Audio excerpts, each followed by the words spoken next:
co-hosting. Sorry, I'm recording, just so everyone knows. So I'm so excited to be hosting this session of all sessions because Rebecca is a really, really dear friend of mine. So it was a really nice one to be pulled into, and she is so full of wisdom. So I'm really excited to be part of this session. So Rebecca, I'm going to let you take the floor and introduce yourself. Brilliant. Thank you, Zoe. Lovely to be here. Lovely to be chatting to the Frollo community. So I'm a holistic nutritionist and naturopath, and really I'm just going to pop everyone on mute. Sorry, I'm just going to pop everyone on mute here. Okay. Thanks, Zoe. Great. So really the focus of my work is around helping people to overcome chronic conditions, chronic symptoms using food as medicine. So I really help people to reconnect with food on a very deep level to help them heal, and help them create vibrant health. So this topic of chronic conditions is one that's very, very dear to my heart for a couple of reasons. One, because it's very misunderstood in the health and medical communities, what we're sort of facing in the world today in terms of our health. And two, because of my own health journey that got me into this in the first place.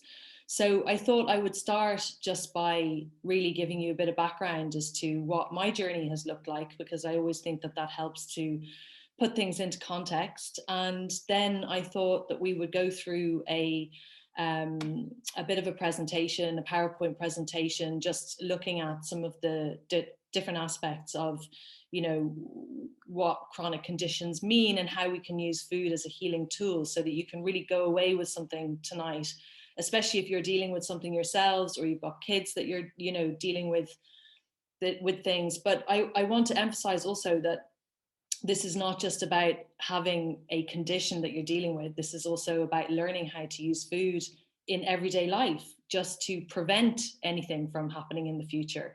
So there's something in it for everybody. So my own health journey really, well, it began a very long time ago, early in childhood, and I suffered from chronic asthma as a child, and I spent a lot of time coming in and out of hospital with quite severe attacks, and I was on a lot of medication. And even though I was a strong and very resilient child, I can see now on reflection the major effect that the medications and what I was taking on a regular basis, the effect that it had on me, in terms of how I showed up in the world, in terms of my personality, and then how it affected my health later in life, the resounding effect that it had. So I grew out of asthma for the most part in my teens, but then in my early 20s, I went through a relationship breakup that was quite traumatic, and it was the trigger for then what I then experienced. And I started suffering from a whole host of symptoms after this relationship breakup. From chronic gut issues to reproductive problems to chronic fatigue type symptoms to deep anxiety, skin eruptions that I'd never had before. And it was sort of coming at me from all angles, which made it very, very confusing and hard to piece together. And throughout my 20s, I spent a lot of time seeing numerous doctors and a lot of practitioners, and just never really getting a solid answer to what was happening in my body. No one was really able to make sense of the sort of disconnect that was going on. And really the core question I kept asking was why? Why am I suffering from all these problems? And why does nobody have any answers? And the solutions that I was being offered were not agreeing with my body, and I didn't want to continue down that road. So I made a very firm decision at that time in my life to heal naturally using food as my medicine, because that was what I had always been drawn to. So I immersed myself in studying food, nutrition, natural medicine, various healing modalities. I did a lot of emotional work and a lot of soul searching. And the more changes that I made over time, the more I was able to see improvements, but it was very, very slow. And it wasn't really until later in my 30s that I came across the work of Anthony William, also known as the medical medium, where I started to see more dramatic changes in my health.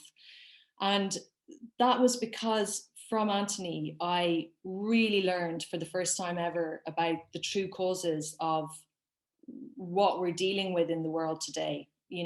A lot of the symptoms and conditions that we're seeing. And he was able to explain in a way that no one had been able to explain before why one might experience these things. And I also learned from Anthony how to really connect with food on a much, much deeper level. So by putting some of these protocols, by putting all of these protocols into place and really focusing on it in a much more profound way, I started to see much more dramatic changes happening quite quickly. And I knew I was on the right path. I knew from the moment that I had come across this information that I was on the right path. It was like everything in my body was saying it. So really that helped me to rebalance the inner terrain, if you like. And I went through a process of deep cleansing and detoxification to go about that rebalancing, at the same time as learning how to really nourish my body. So it's been quite a journey, but what I've been able to experience from that in terms of the depth at which food can help us has just been such a gift.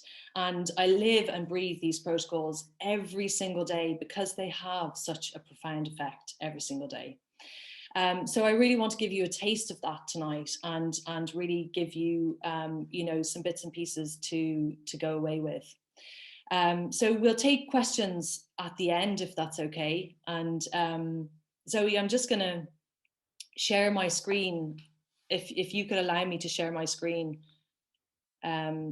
Or I might just be able to share it. Yeah. Oh yeah, there you are. Perfect. And if anyone, just to say, if anyone wants to pop any questions into the comments at any stage, feel free to do that. Absolutely. Brilliant. So we can get to those questions at the end. So it would be good to have a think about your questions as we go through. So really the basis of this PowerPoint is looking at food as medicine as a path to healing and vibrant health. So I've mentioned my background and just some of the conditions that I help with. So autoimmune conditions, chronic fatigue syndrome, adrenal fatigue, also burnout, fibromyalgia, SIBO, which is small intestinal bacterial overgrowth, IBS, which is irritable bowel syndrome, acne, psoriasis, eczema. So these are the skin conditions, PCOS, fibroids, endometriosis. These are the women's reproductive problems, and UTIs. So these are all conditions that are so common in the world that we live in. And if you're not suffering from one of these yourself, then I'm sure you know somebody who is suffering from one of these. And this is not an exhaustive list. This is just an example. But the reason why I can cover so many of these conditions is because once you understand what's at the root of these conditions, then it makes the unraveling of the journey much easier to see. So I'm going to help explain that as I go on. So creating vibrant health, what you need to know. So there's sort of three things I always say you really need to have an understanding of in order to create good health. And the first thing is that you've got to understand what we're up against in the world in terms of, toxicity and pathogens. By pathogens, I mean viruses and bacteria. And we've certainly had a good insight into that over the last couple of years. And then you need to understand how to build a strong immune system using food, because your immune system is what's going to help ward off what we're up against in the world. And then you also need to understand how to really work with your organs of detoxification, especially the liver, because your liver is the central piece which helps you to flush out all these things that you're exposed to. So you really need to have your immune system and liver working optimally in order to get the most out of your health and your quality of life. So what we're up against is what's called the Unforgiving Four. This is what Anthony William refers to them as. And those four are viruses. And when I talk about viruses here, I'm talking about predominantly the family of the herpes viruses. So Epstein-Barr virus, herpes simplex 1 and 2, cytomegalovirus, shingles, for example. These are all viruses that sit under the umbrella of the herpes family, and they have a very, very pervasive effect on our health. And the problem is that they're not always picked up on by medical by medical diagnostics, because they can hide in the organs. So often they can go missed, which is one of the reasons why all the chronic conditions that I've mentioned are so misunderstood. The second of the four is heavy metals. So heavy metals are naturally occurring elements in the environment that are used a lot by industry. And when they're used by industry, they become very problematic for both our environment and human health. And they're a problem in the body because they start to oxidize once they're in the body, and then they can damage the tissue and organs. And heavy metals alone are behind some of the most common issues we see today, especially those issues that have a sort of more mental health component to them. The third of the Unforgiving Four is radiation, which sadly we're all exposed to everywhere, every day, at all times. But it has a big effect on our immune systems, especially for someone who already has a weakened immune system or who's very sensitive. And then the fourth is herbicides, pesticides, fungicides, and these things are all over our food, all over our clothing, for example, when we buy new clothing, furniture, and they get into the body and cause a lot of problems. So really, all the conditions that I've mentioned have their root in one or more of these four factors. And usually what's happening is that you get a virus or a combination of viruses in the body, along with a concoction of heavy metals, radiation, and toxins of various forms. And then we're living in a very, adrenaline-based culture. There's a lot of stress, there's a lot of fear. And that adrenaline that we produce in excess is a direct fuel for those viruses and bacteria that live in the body. And that's problematic because it keeps them fueled. It keeps them proliferating and firing all the time. And we also have then unhelpful foods and drinks, which are also a direct fuel for these pathogens, for the viruses and bacteria. So, for example, eggs, dairy, gluten, these are the top three foods which feed viruses. So if someone has a condition in place that they're trying to heal, then having these foods in the diet is not going to help them to heal, because it will keep that virus proliferating and active. Soy and corn, for example, are very, very heavily genetically modified. So and they also feed pathogens. So they're not helpful foods. Although they once were nutritious foods, they aren't anymore, sadly. And coffee produces huge amounts of adrenaline. So it's very weakening for the immune system. And the adrenaline again feeds the pathogens. So the main piece that I want you to take away here is that all microorganisms need to feed in order to live. And they feed off certain foods that I mentioned here. They feed off adrenaline, and they feed off toxins coming in from outside. So how do we build a strong immune system, which is the second thing that you need to know for good health? And we build a strong immune system by optimizing the inner terrain. So when I mentioned regaining my health, I mentioned needing to optimize my inner terrain or rebalance my inner terrain. And I did that by going through a period of time of very deep cleansing and detoxification to pull out what was causing harm in my body, or to knock back what was causing harm in my body in the way of viruses, and to pull out those toxins that were having an impact. So we can do this daily cleansing in daily life in a gentle and supportive way. And the trick is that we learn how to cleanse in daily life alongside learning how to really, really nourish using the right foods. The second aspect is nurturing the gut. So the gut really is your foundation. And if we nurture the gut, then we nurture the whole body. And the gut is also important because it's where much of the human spirit resides. So, you know, often we process our emotions through the gut. If we get very nervous, or, you know, if we're upset about something, often it will affect the gut in a big way. And this is because the much of the human spirit is residing in the gut. And then it's important to know your foods. So as I've spoken about before, knowing the foods that are going to be a hindrance, with the top 3 being eggs, dairy, and gluten, and knowing what foods are helpful, which we're going to look at a little bit more.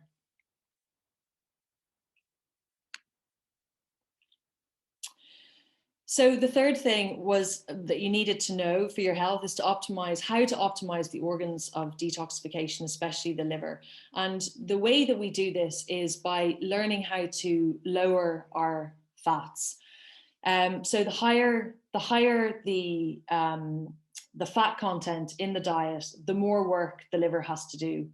And we're living in a society where we're very, very focused on a sort of high fat, high protein approach, which, if you're dealing with a health condition, is not a helpful approach, because it's such a huge burden on the organs. So a high protein, high fat approach. So high protein foods like animal foods, for example, are inherently high in fat. So if someone says I'm on a high protein diet, they are also on a high fat diet. That just goes hand in hand. And it can be helpful in the short term because it can help people lose weight quite quickly, but it's not helpful for the organs underneath because it's such a heavy burden. So the higher the fat, the more work for the organs. And the higher the fat, the less oxygen in the blood. And we need that oxygen in order to reduce any pathogens that might be in there causing an issue. So it's a good idea. So part of learning how to cleanse in daily life is learning how to incorporate the right fats into your body, but also learning how to lower your fats in your fat content throughout a day. And a good way to start doing that is to avoid all fats before noon. And I'm going to talk a little bit about that at the end. But if you avoid all fats before noon, it's really important that you're eating enough of the right foods. Otherwise, you'll start to have blood sugar issues.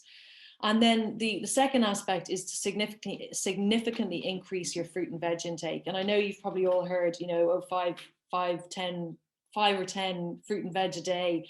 But that's not nearly enough. It's like 90% of your 95% of your diet needs to be focused around fruits and vegetables. And then you pull in the other little things the other things in small amounts, like a little bit of animal food, a little bit of grain, a little bit of pulses, for example. But they're not the core of the diet. The core of the diet is the fruits and vegetables, because that's what helps you to heal.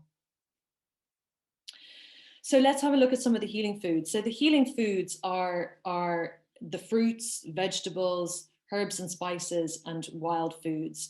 And these 4 food group categories are nature's gift to us. And they contain such a deep intelligence. I mean, they contain an intelligence that goes way beyond the intelligence of our minds. And really, these are the foods that help to boost the immune system, knock back the viruses and bacteria, eliminate the toxins. And they also contain not only physical healing gifts, but also emotional and spiritual gifts, which we'll look at when we come on to some of the specific foods. So fruits, for example, are one of the most healing and detoxifying foods on the planet. They're highly, highly antiviral and antibacterial. So if you have a candida problem, for example, fruit is the way you want to go. And that's probably completely counter to what you've heard before. Probably there's a few things in my presentation that you'll think, oh my God, is she completely mad? Because it's often counter to what everybody else is saying. But fruit is inherently highly antibacterial. And Candida arises. Candida is a natural yeast that we all have in our body, and it sometimes gets out of hand in the body because there's a bacterial infection going on behind it. So it's not actually the problem per se, it's showing up as the problem because of what's happening behind it. And when we eat fruit, it helps to knock back that bacterial infection that sits behind the Candida, which helps to help the Candida settle down. So fruit is really, it's a majorly important part of the healing journey. And, you know, when I was going through my sort of deepest times of healing, I would do days, just full days on fruit and greens, because it was the only thing that wouldn't give me symptoms. So it's been, you know, it's played a huge role in my healing. And fruit's also important because it contains this precious glucose and fructose that fuels the body. So our bodies run on glucose and mineral salts. They do not run on fats and proteins. So if we look at a couple of fruits and some of their healing benefits, so apples, for example, are highly anti-inflammatory. They're a very powerful brain food because they feed the neurons in our brain and help with the electrical signaling system. So our body runs on this electrical signaling system, and apples really help to support that process. They're also big liver healers, so they help to detoxify the liver and clear out the colon because of the pectin that they contain. And they're deeply hydrating. And on an emotional level, they really help to change the energy around us. They help to bring us back to source. They help to change the energy, and they help us to attract happier things into our lives. So each food has its own physical healing components and its own emotional healing components and its own spiritual healing components. And when you learn to tap into foods in this way, it becomes a much more profound healing experience. So if you want to work with apples, for example, on a deeper level, then aiming for 3 red apples a day is how you'll start to notice the benefits from them. Bananas are, again, incredible. They're very highly antiviral, and they also help to clear out fungus. So they're amazing for gut conditions. So if you're someone who's experiencing gut conditions, then bananas would be a great thing to bring in a much bigger quantity. They're incredibly soothing. So when there's a lot of symptoms going on, they help to calm everything down. And they contain a lot of an amino acid called tryptophan, which really helps to soothe the body. And so it can help with sleep. So if you're someone who gets up in the middle of the night and you can't get back to sleep, or you find it hard to get to sleep, then having a banana before bed can help. And on an emotional level, they really, just like the banana, you know, skin peels away, bananas really help us to peel back our layers and reveal who we truly are on the inside. And I can tell you from personal experience that bananas have probably been my biggest healing ally, and continue to be. Really, they're an incredibly deep and profound healer, is the best way to put it. So vegetables, I mean, all vegetables are essential for our health and well-being, and they're really important because they contain these essential mineral salts that I spoke about, being essential for the body. So the body runs on glucose and mineral salts, and so the vegetables is where we get a lot of these mineral salts from. So a couple of examples of very potent healing vegetables include potatoes and spinach. So potatoes, you're probably thinking, you know, well, here comes another slightly controversial one. But potatoes are a bit like the banana, are one of the most healing of the vegetable kingdom. They contain some of the highest concentrations of nutrients, and they're super high in an amino acid called lysine, which is highly antiviral. So if any of you have ever had a cold sore, for example, before, you may have been recommended to take lysine supplement.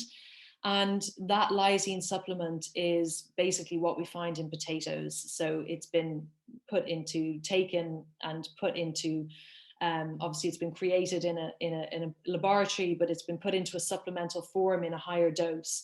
But by eating potatoes on a regular basis in the right way, then we get a lot of this lysine into the body, which is extremely helpful.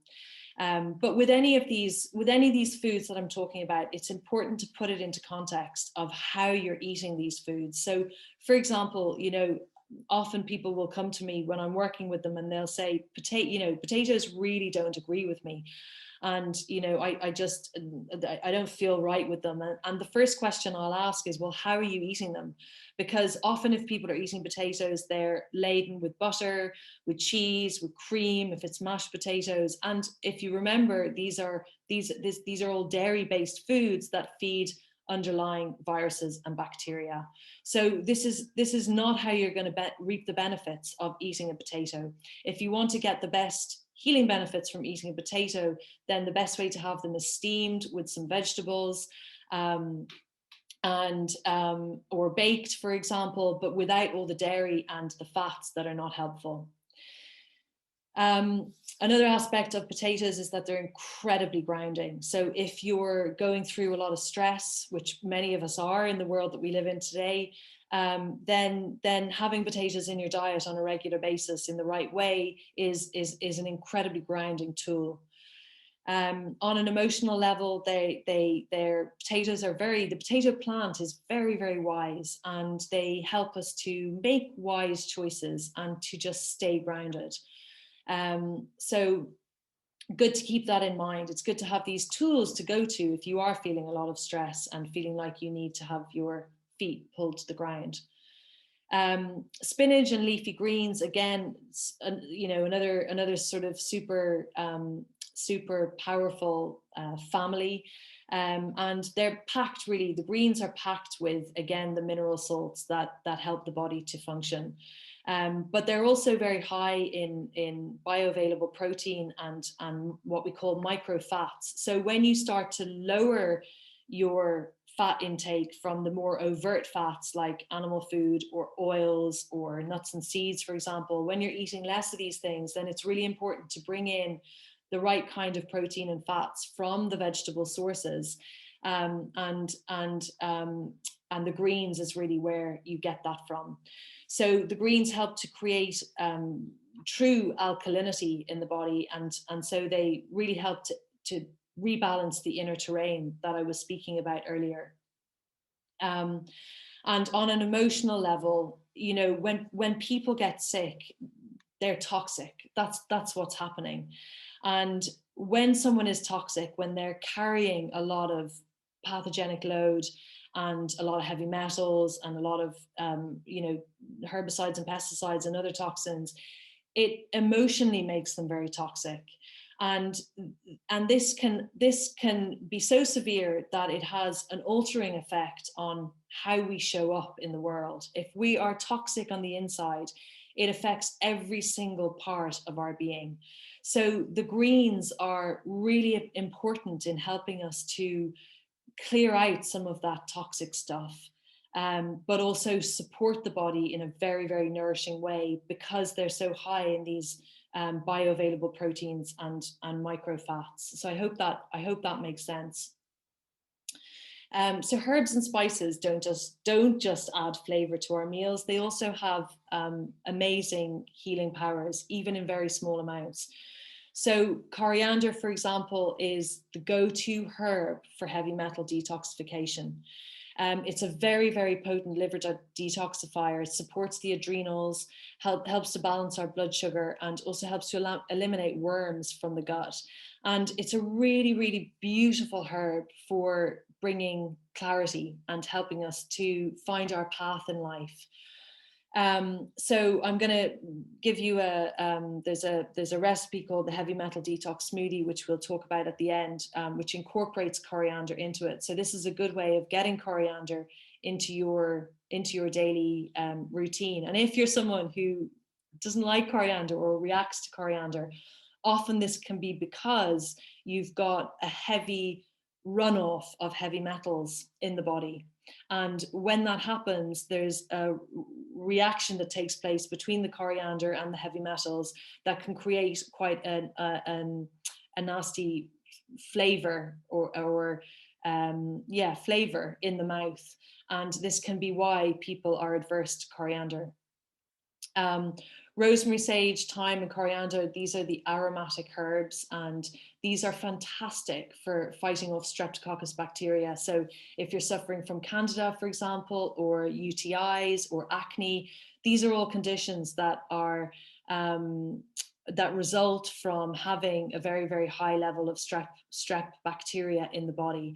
And therefore we need to use the foods that help to knock back that strep, and the aromatic herbs can be very, very helpful. So you can have them either chopped on food, or you can make teas with them on a daily basis.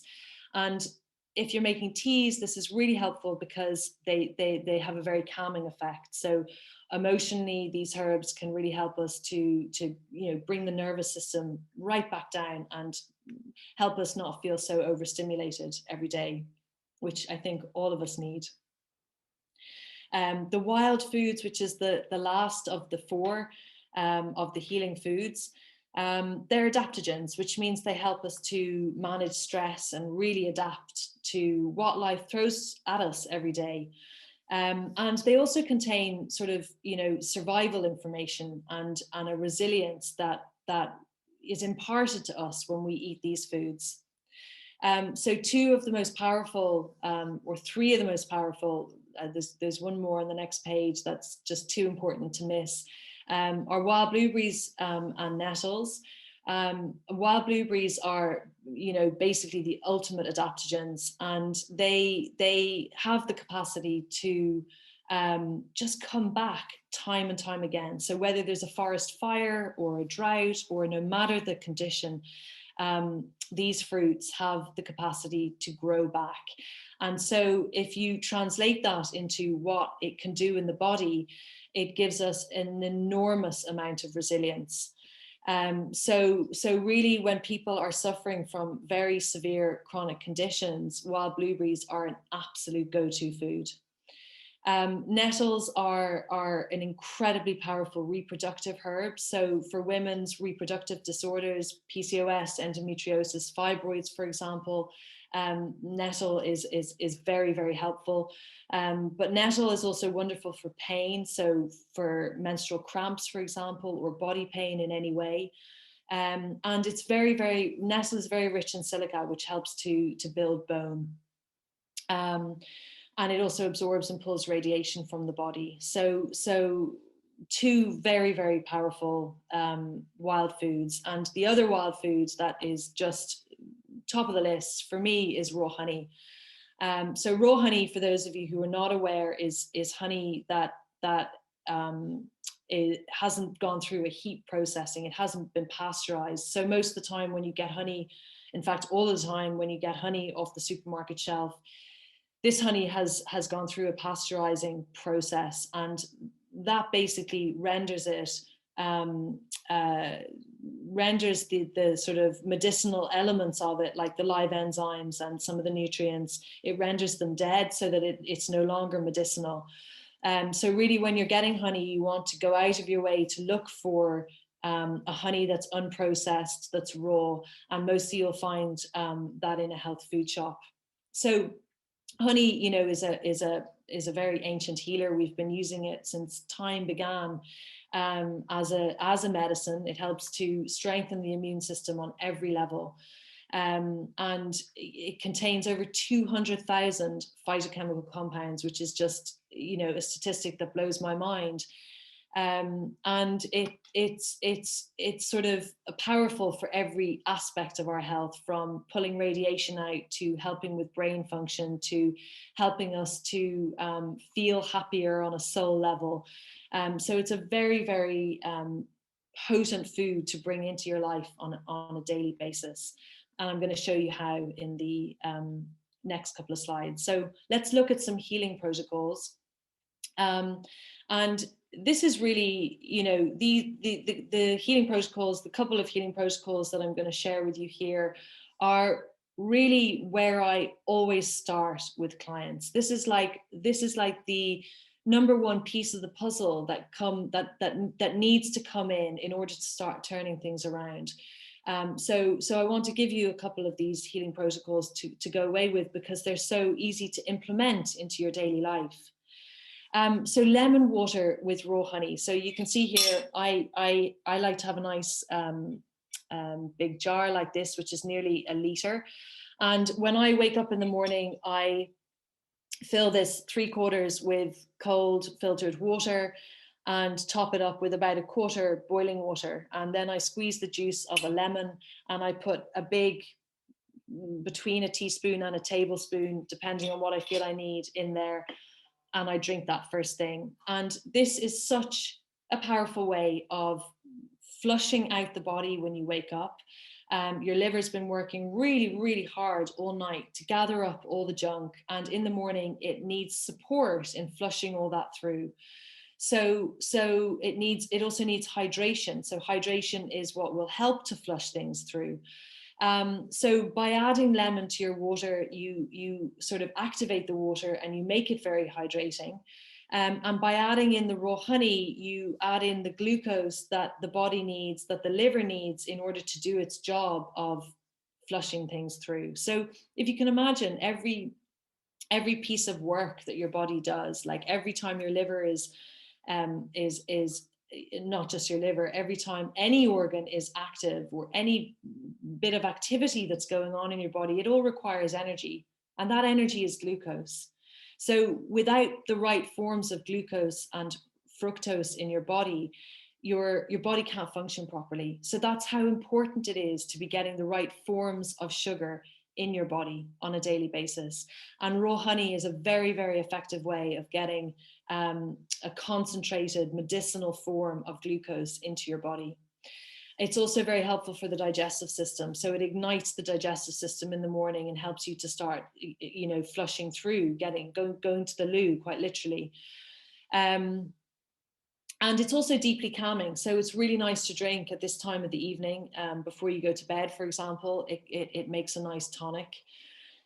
So that's the first thing that I would suggest implementing into your morning routine. You can add in a little bit of ginger if you like, which just has a kind of, ginger is super healing on many different levels. It's also very, very warming. And what I tend to do is grate the ginger and then just squeeze the juice into my lemon water. The second healing protocol that is really highly effective is celery juice. So celery, when it's juiced on its own with nothing else added, is a herbal medicine. And it is highly, highly antiviral because of the sodium salts that are contained within it. So these salts are an antiseptic in the body and really help to flush out the viruses, flush out the bacteria, and enhance the entire immune system. But celery juice is also really, really important for healing the gut. And the gut, well, so many people are experiencing gut conditions, gut problems. In fact, I would say no matter what symptoms somebody comes to see me with, there will always be gut something going on underneath. So it has to be addressed. And one of the reasons why our guts are in such poor health is because we're producing so much adrenaline all the time. And that adrenaline has a very weakening effect on the components that are needed for good digestion, like hydrochloric acid in the stomach. So celery juice helps to rebuild this hydrochloric acid in the stomach and strengthen our digestion. So the way to bring this in a medicinal way is to drink 400 mils every morning on an empty stomach. That's a medicinal dose. So after you've done your lemon water, you can wait 15 or 20 minutes. And then you can do your celery juice. And once you've had your celery juice, you need to wait 30 minutes in order for it to take effect. So just like you would take a herbal tincture or a medicine that requires an empty stomach, it's exactly the same thing. And it needs time to work in the body. And on an emotional level, celery helps us to flush fear from the gut. So we hold an immense amount of fear in our gut. And celery is very, very powerful at flushing things through, quite literally. So when people start implementing this, it can start emptying you out quite quickly. It's very, very potent. So this is what the what I call the morning routine looks like. And as I said, this is the first piece of the equation that I get people set up on when I'm working with them, to get their lemon water in place in the morning, followed by their celery juice, followed by the heavy metal detox smoothie. So these are protocols. These are medical medium protocols that you can. I actually have a full PDF on this, on how to implement them and where to order everything. So you can download that from my website if you're interested in taking this one step further. But the heavy metal detox smoothie is the third piece of the morning routine, and it's incredible because it combines these 5 ingredients that work in synergy to pull heavy metals out of the body. So those 5 key ingredients are the wild blueberries, the coriander, the dulse, the Hawaiian spirulina, and the barley grass juice powder. And these ingredients almost act like a football team in the body. So if you can imagine, the wild blueberries are up in the brain, the spirulina and the barley grass juice powder are spread out through the center of the body, the dulse is down in the gut, and they're literally passing heavy metals from one to the next, and this helps them to be eliminated from the body. And this is quite different to something like chlorella, for example, which people often use for heavy metal detox. Chlorella tends to be a bit clumsy, so it'll pick up a heavy metal and it will move with it for a bit and then it will drop it. So the beauty of bringing these 5 ingredients together like this in one smoothie is that they can work in synergy. And this smoothie tastes absolutely delicious, I have to say. So it's not something that you'll be struggling to get down your throat. It's actually a really delicious combination. So that's the morning routine. And as I said, please feel free to go and download a PDF copy so that you can read about that in more detail and have it in front of you if you'd like to implement those steps. So some of the takeaways from today is, I would encourage you to really get an understanding of what we're up against, what I've explained in terms of viruses, heavy metals, radiation, herbicides and pesticides, because really it's this concoction that is at the root cause of many of these conditions that we're seeing today. And once you understand that, then it's half of the jigsaw puzzle, because where people struggle is not understanding what's going on in their body. But when you can understand what's actually happening in your body and why, then something in your brain and your immune system can start to connect in a deeper way, which allows for the healing to take place.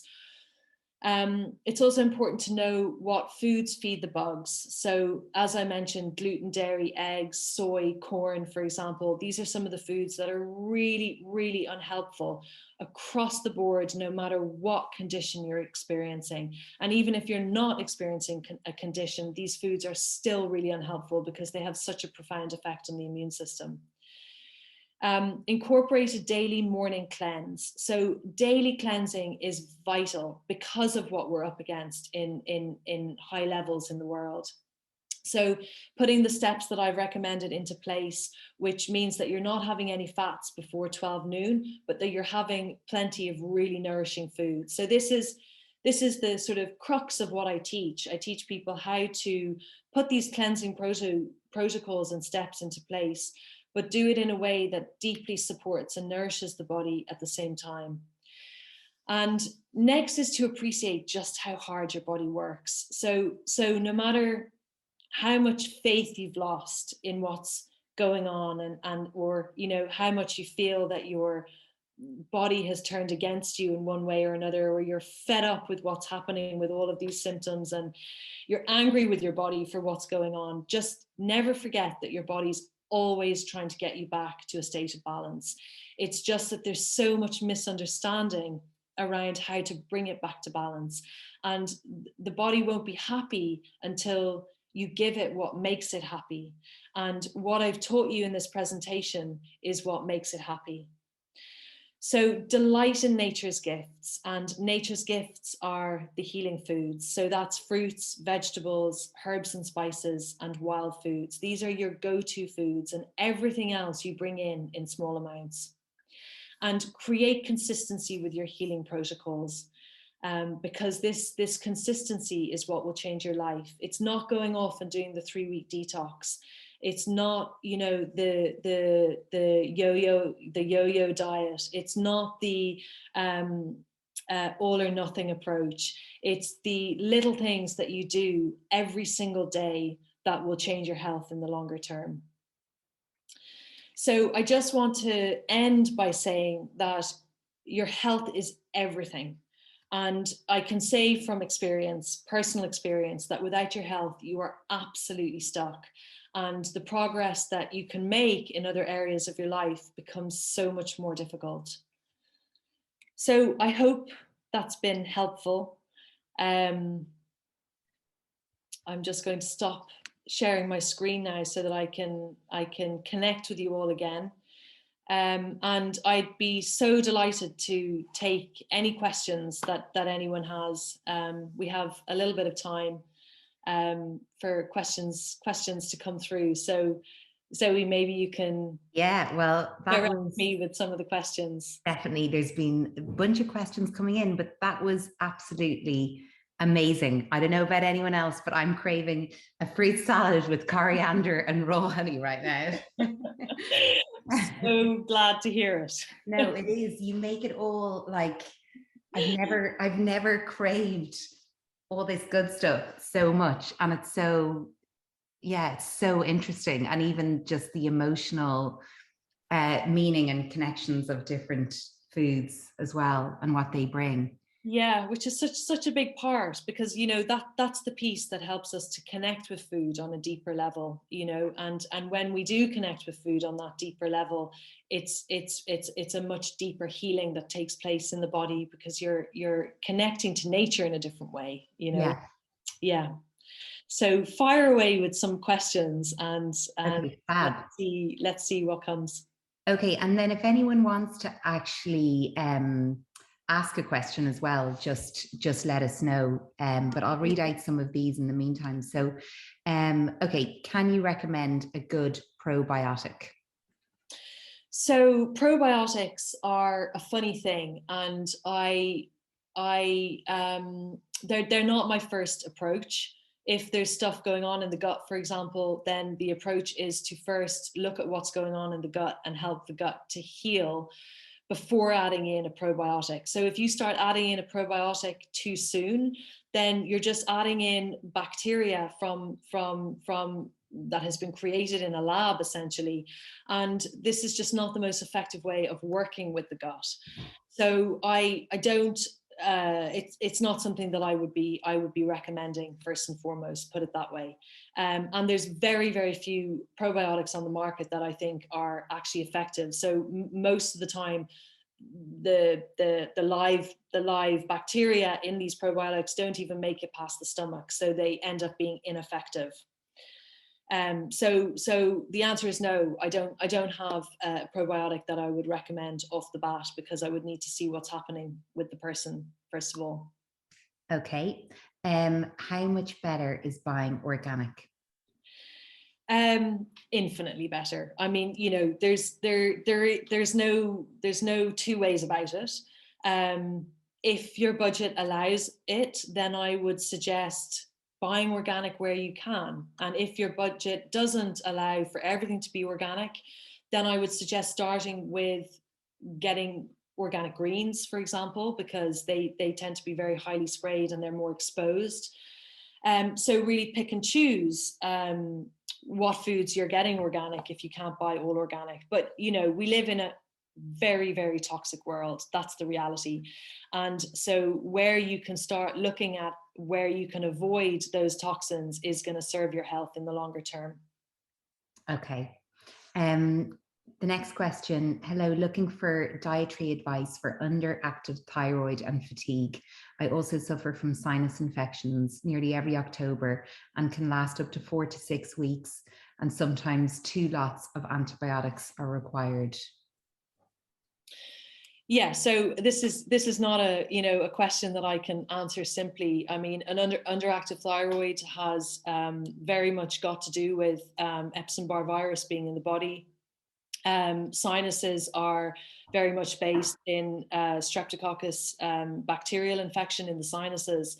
So really, these two conditions require deeper work, and I'm very, very happy to talk to anybody who wants to have a complimentary call. I offer that as part of my clinic anyway. So if people want to come and speak to me further about deeper conditions that they have, then I'm happy to talk to people on a case-by-case basis.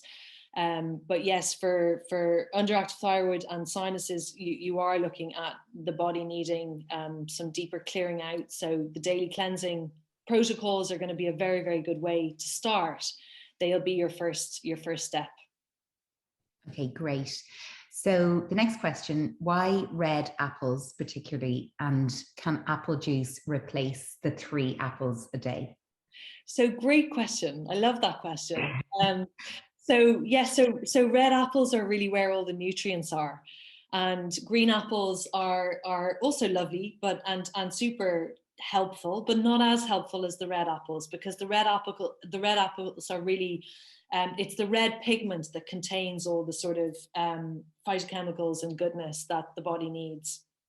And yes, apple juice, I would say, in eating an apple, you get huge benefits because of the fiber and the pectin and everything that it contains in eating it, which helps to really sweep through the colon.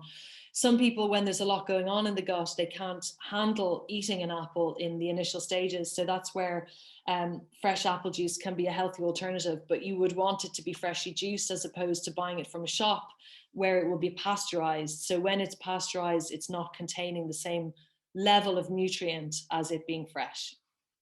Okay. I hope that answers the question. So in short, 3 red apples a day keeps the doctor away. Absolutely. Exactly, Zoe. Yeah. Cool. Okay. Will the banana in sugar not affect sleep? No. So this is a bit of a misconception, really. And banana, there's certain fruits that really, really help with our sleep. Bananas being one of them, because they contain such high levels of tryptophan, which is an amino acid that helps to calm the whole body down. So another fruit, for example, that's also very high in so-called sugar that we need in the body are mangoes, and mangoes have an amazing capacity to help us to sleep. So the answer is, don't worry about incorporating some of these fruits in before sleep. But what you don't want to do is have a big heavy meal with lots of animal food or high proteins, and then be eating these higher sugar foods afterwards, because then it creates digestive disruption. So if you're going to have a mango or banana before bed, then I would suggest that you've either had a light supper, or that you leave enough time, 2 hours at least before having those foods if it's been a heavier meal. Okay, great. I can't have leafy greens because of medicine interactions. Is there an alternative? So this can also be a bit of a misconception, and it would really depend on what medications you're taking, and looking at alternative ways to bring in what's in leafy greens. So for example, sprouts are a really good alternative. What was that? Sorry, Sprite. Sorry, that was my question. So I was okay. So sprouts, for example. Okay. So I would need to know a little bit more about the condition that you're dealing with. I can't have things high in vitamin K. In vitamin K, okay. So I would question that, is the first thing, because potentially it's potentially you can have more than you think you can have. But to keep the answer short and simple, sprouts would be a good way to go. It's blood thinners, so I can't really have too much because it makes the thinner level fluctuate and it needs to stay the same. Sure. So if I have it if I was eating it every day in the same amount, it would be fine because then they'd know how much medicine to give me. Yeah. But if I go like this, then I can't. Sure. So sprouts would be a really good way for you to go. Okay. But I would be interested to hear more about the condition, and because often what we're if it's doctors who are recommending it, often there is alternative ways of bringing things in a way that can support the body. Okay. But it's hard for me to go into that in any detail without knowing a little bit more. Hopefully it's it's long term and that it will be about a year, but we're 6 months in, so it's just post surgery to stop blood clots, but from a very major surgery, so it won't be forever. I was just thinking, what can I do for now? Yeah, sprouts, absolutely. Bring them in quantity. Yeah. Yeah, fantastic. Okay, the next question, views on intermittent fasting. Another really good question. Yeah, so intermittent fasting, I wouldn't be a huge proponent of it, is the answer. And the reason for that is because people do it in the wrong way and they use it for the wrong reasons. So often people will bring in intermittent fasting because they want to lose weight. And they'll often not really be eating enough food and living off adrenaline. So they'll have a coffee in the morning and then they'll be having a big meal later on in the day, and that's how they get through the day. But the problem with that is that you're actually living on adrenaline. You're not living on your natural energy. And that can be very, very helpful for losing weight, but it's not supportive to the body. So my biggest issue with intermittent fasting for women in particular of reproductive years is that you're not supporting your adrenals by cutting food out for long periods of time. Women of reproductive years in particular need to be getting a regular influx of glucose to support the adrenals. So intermittent fasting can lead us down the wrong track. And if you're someone who is suffering from fatigue in any way, then it's not helpful in the longer term because of the effect that it has on the adrenals. Even though you can feel in the shorter term like you have more energy, that energy is coming from a synthetic source, if that makes sense. Okay, great. What is your take on diet and its effect on neurodiversity?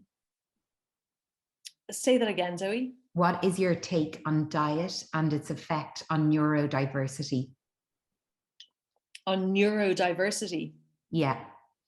So can someone... Sorry. Yeah, I'll expand on that. So looking at diet and how it impacts things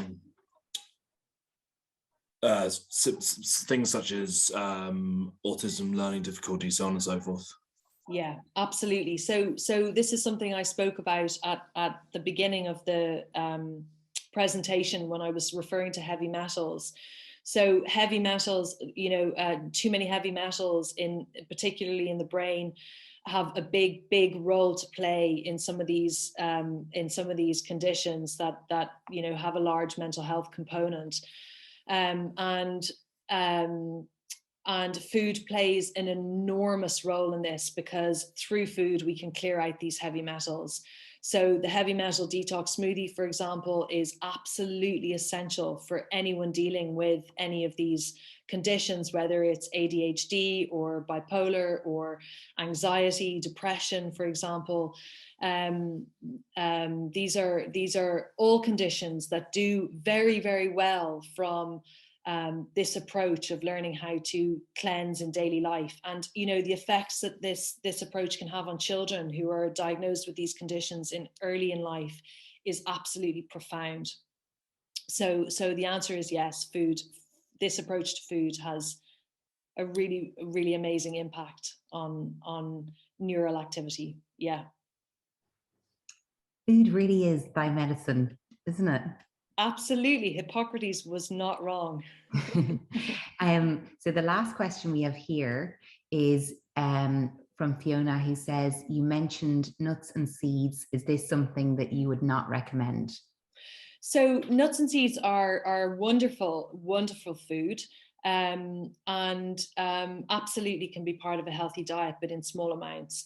And I think what I was referring to them, I think I was talking about fats when I was talking about them, is that it's very, very easy to overdose on these kind of delicious high fat foods. Nuts and seeds are high in fat. They're high in good fats, so that's a good thing. But too much of any kind of fat is a burden to the body. And when you're dealing with a health condition, it doesn't matter whether it's a good fat or a bad fat. We need to reduce all of the fats so that the liver can heal. Because in any condition, that's ultimately our focus, is to help the liver to heal. Because the liver is overburdened with, if you're dealing with a health condition, then the liver is overburdened. It's as simple as that. And in order to strengthen the liver and get it back to balance, we need to lower the fats. Amazing. That was the last question. Does anyone have any other questions? Speak now or forever hold your peace. No? Well, Bex, that was absolutely amazing. You are just honestly a wealth of knowledge. And yeah, I mean, I feel so lucky that you are such a good friend. So every time we see each other, I get this injection of amazing food, your health wisdom, everything. So I love that you've been able to share it with the Frollo community. Thank you so much. Such a pleasure, such a pleasure, and thank you all for your fantastic stream of questions and for your interest this evening. It's been really lovely, and as I said, please feel free to reach out. You can get in touch via my website, which is rebecca-o'reilly.com, and if you feel like you want a further chat, then feel free to get in touch.